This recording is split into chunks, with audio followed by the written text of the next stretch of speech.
All right, all yours.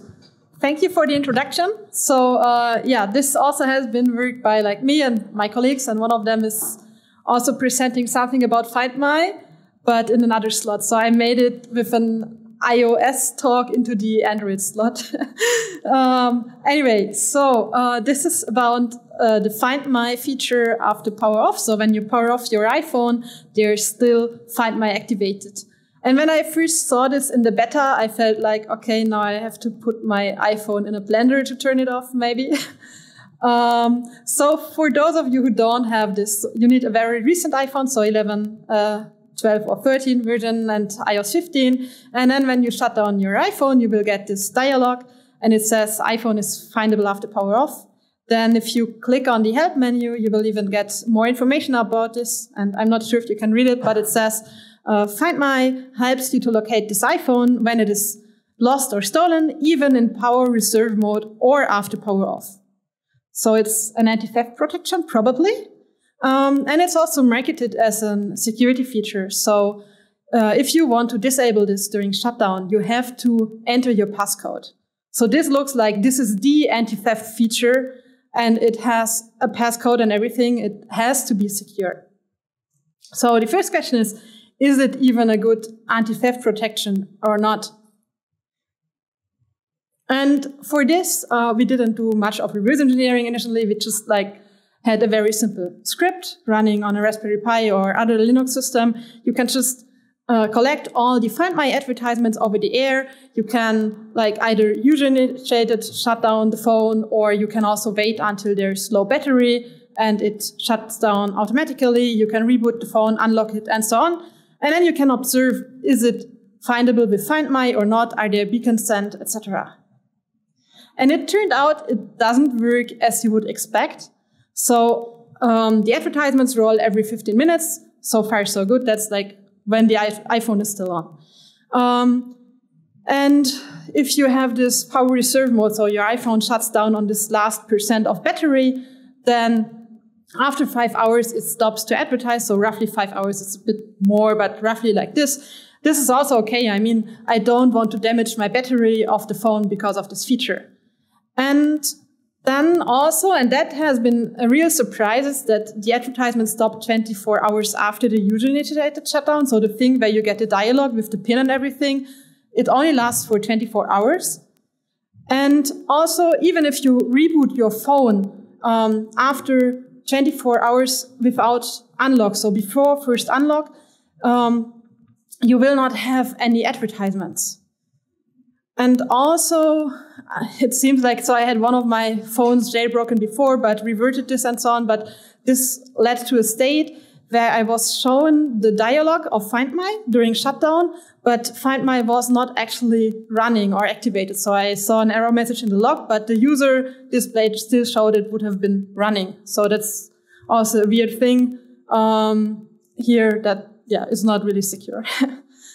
Okay, so there is a technical limitation or a reason for those 24 hours. So in Find My, you have a master beacon key, and the master beacon key basically allows you to generate those tracking advertisements for BLE.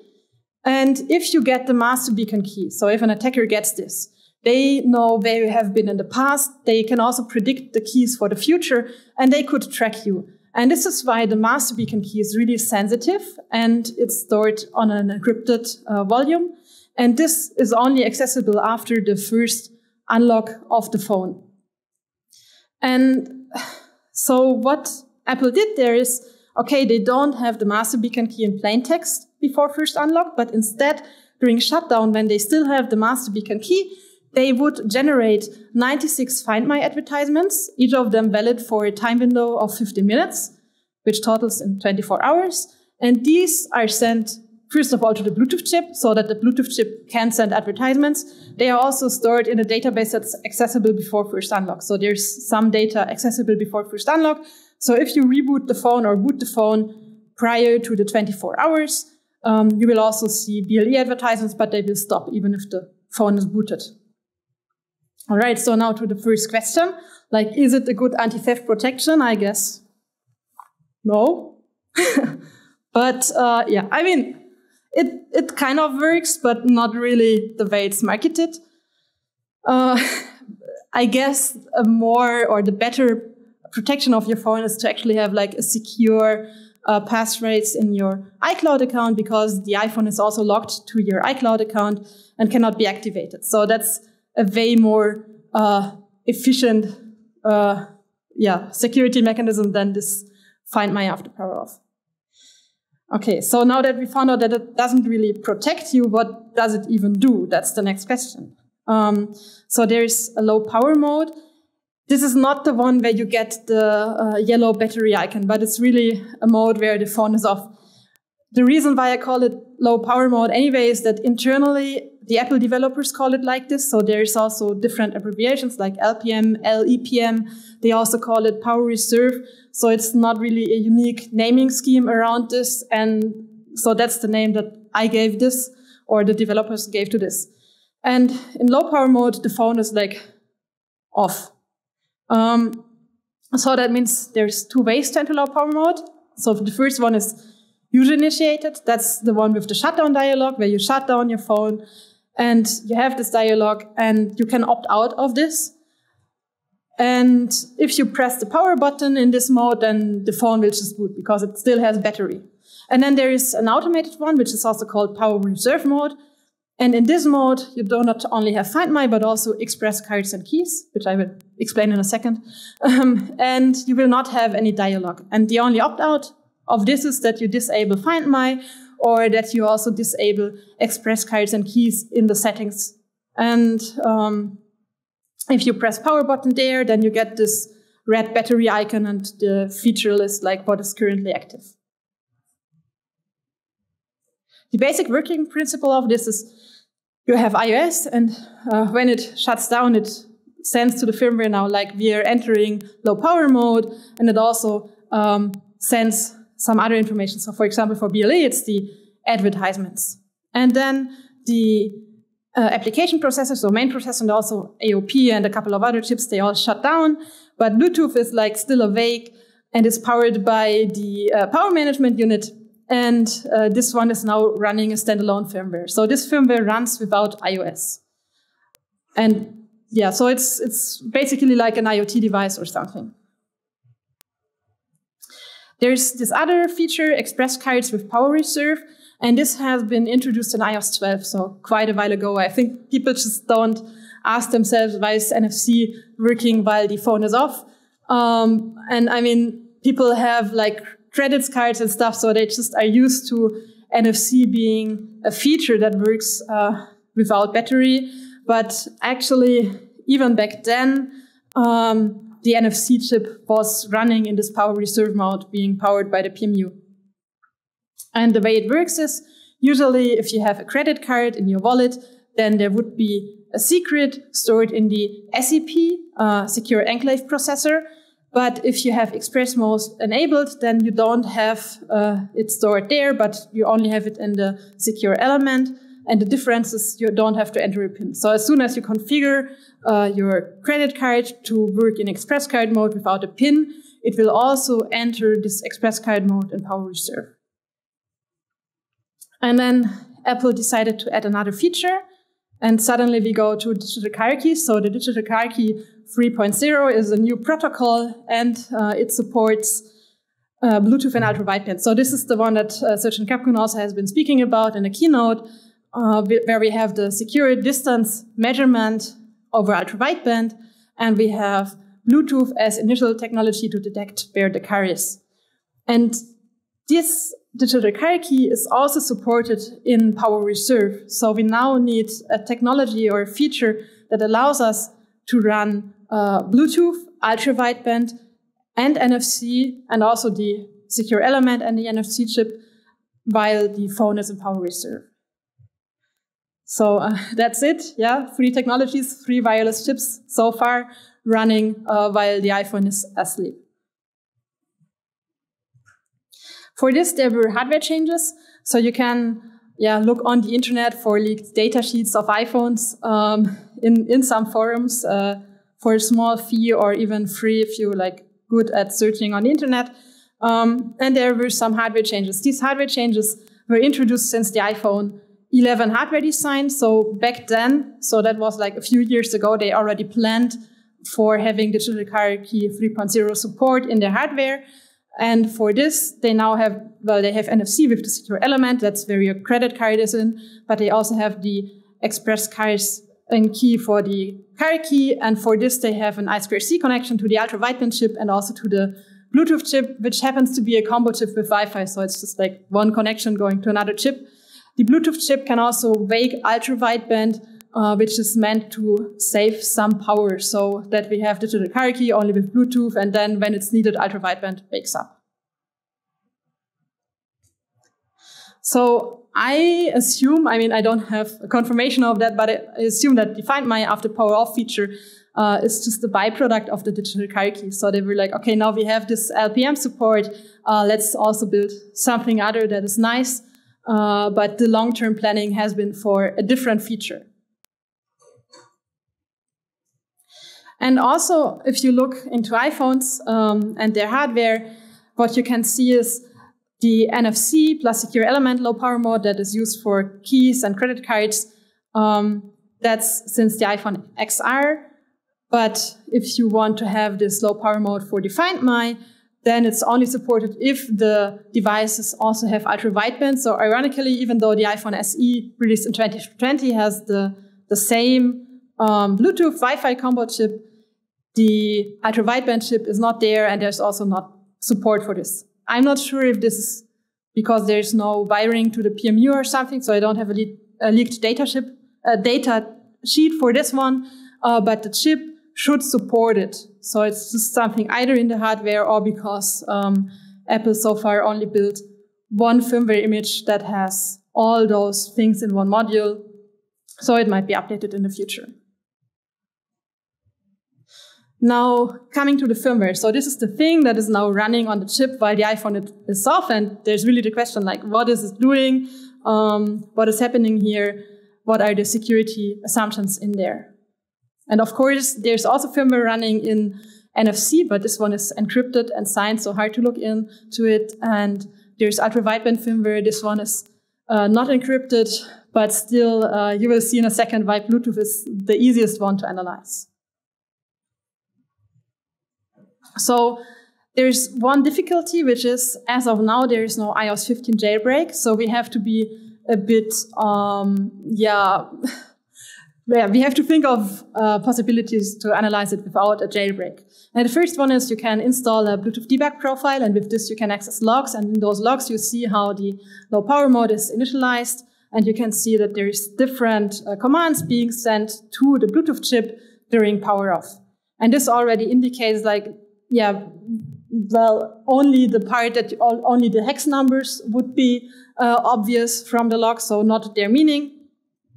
But that's already a good indicator, like what is happening here. And then you can do some firmware analysis, like either static by reversing the firmware or dynamic by instrumenting it to see if those assumptions about the flags and so on are correct.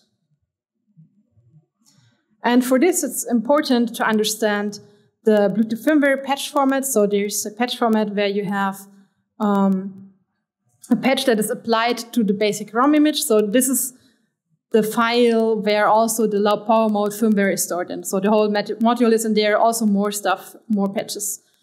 And you don't need to fully understand it. It's only important that you have some patch RAM region where stuff is loaded into and some configuration data. And in between there are CRCs, but there is actually no signatures. So as soon as you know over which range, which CRC is calculated, you can make modifications to the firmware. And that's even applying to the latest iPhone 12 and 13 because they have the same chip. And yeah, so that really works. You can just put anything onto it. Now, if we want to have some firmware analysis, I just show you my workflow. So usually I would just dump the ROM from an old jailbreakable iOS version, for example, from an iPhone 12. So the 13 I cannot do, but it has the same chip. Then I can apply the iOS 15 firmware patches. These are mainly applied in RAM. There's also some temporarily kind of breakpoints in ROM, so that's called flash patch unit, to apply some of these patches and modify the ROM. And then we can perform static analysis. So for example, we can try to find the low power mode. We can even make modifications to low power mode.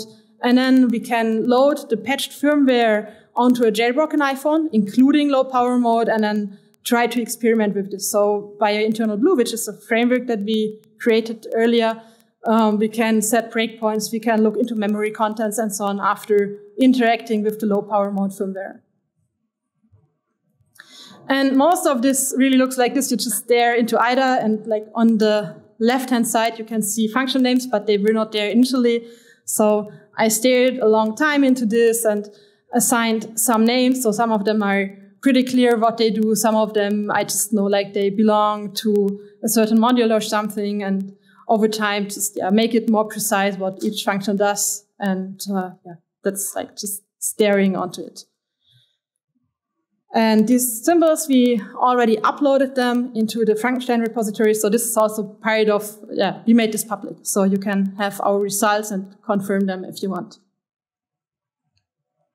Now, the most important results here, because, I mean, it's not a reverse engineering conference here, but to have some impression of what is going on, there is a main thread that's called MPAF. And it's similar to an SDK for Cypress chips. I mean, these are Broadcom chips, but it's mostly the same. And they run as kind of standalone IoT application. And during this time, the communication with the host is terminated. So the host would be the iPhone or iOS. And you have just a firmware running standalone on a chip. And there are multiple functions that we can compare with older firmware versions where we have symbols. We don't have them for the new one. And with this, we can conclude what it does. And there's, of course, a service or thread that runs BLE advertisements for Find My. But there's a couple of other things in there. And like initially, when I was not expecting there to be more than Find My, so I found out about the digital hierarchy a bit later, I was really surprised, like, what is going on? Because there's also service scanning for other devices. There are multiple GUT services which can be used for data exchange.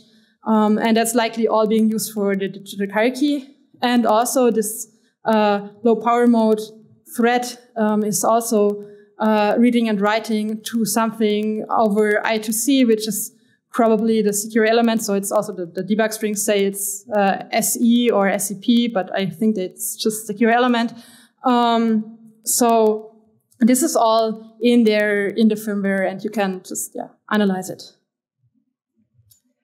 Now, for the impact of the firmware modification, first of all, it means that malicious firmware could be installed. So if you have someone who hacked your phone, then of course you could like turn off your phone, and then they just should, they could show you a black screen even though the phone is, you think it's off. But the issue with just showing a black screen is that it is consuming a lot of battery power, and this one, it really is not consuming much power. So this one really looks like the phone is off, but wireless chips are running, and they could, for example, have a modified version of Find My that is now tracking you, but to another Apple account, for example.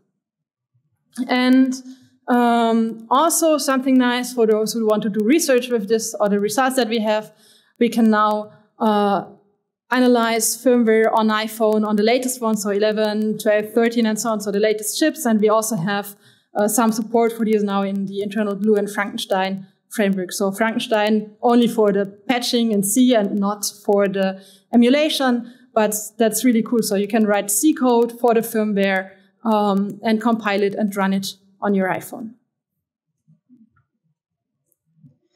Now let me conclude my talk. So there's security impact here. So first of all, it's more architectural. So turning off the main processor no longer means that all chips are turned off, and you can no longer trust your iPhone. So even if you press some buttons on your phone, it means those wireless chips could be running, and it really feels like it's off. You wouldn't see anything in the logs from the low power mode. And also an interesting finding here is that now the NFC secure element is hardwired to Bluetooth and also to ultra-wideband. So if there is any issue in the implementation there, you could directly access the secure element. And usually that's something, so the secure element is there because the operating system should not directly access it, but only via, because some data is stored securely there, but now the Bluetooth chip can access it, and the Bluetooth chip firmware can be modified. So it's really not good for the overall trust model in the phone. And I mean, we did not find any vulnerabilities in there because, like, currently without an iOS 15 jailbreak, I cannot also update my NFC firmware. But for Bluetooth to Wi-Fi, I have other related work that shows that if there is no good separation between chips, it might even be possible to achieve code execution between them. So we did that for Bluetooth to Wi-Fi, but who knows how now the NFC secure element is exposed and so on. And also, that's probably the most surprising, is that this Find My After Power Off feature is not really anti-theft. So it does not help you a lot there. It just promises anti-theft, but it stops working after 24 hours. All right, and now with this to the Q&A. All right, do we have any questions?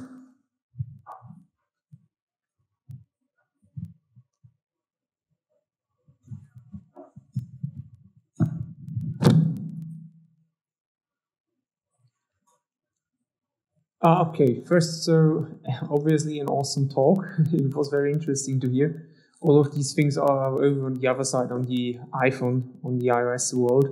And I was wondering if there is a secure element that is being connected inside NFC, wouldn't it be viable if Apple just went ahead and moved like the master key for these advertisements into that secure element and then be able to like continuously actually achieve the functionality that they probably would want from an anti-theft feature? Or do you see some reason why that's not possible at all? So technically it is possible, and I was wondering why they did not do it. So I was expecting that this happens, and we observed the phones and it just didn't happen. But of course, saving the master beacon key in the secure element would be a possible fix. Another possible fix would be to say, so because now the thing is, if you reboot, then certain chips might be reset on reboot. So another solution would be to say, okay, the master beacon key protection is less important than the anti-theft feature, and to move it also onto another unencrypted storage. Mm-hmm, mm-hmm. Okay, thanks. You're welcome. Any?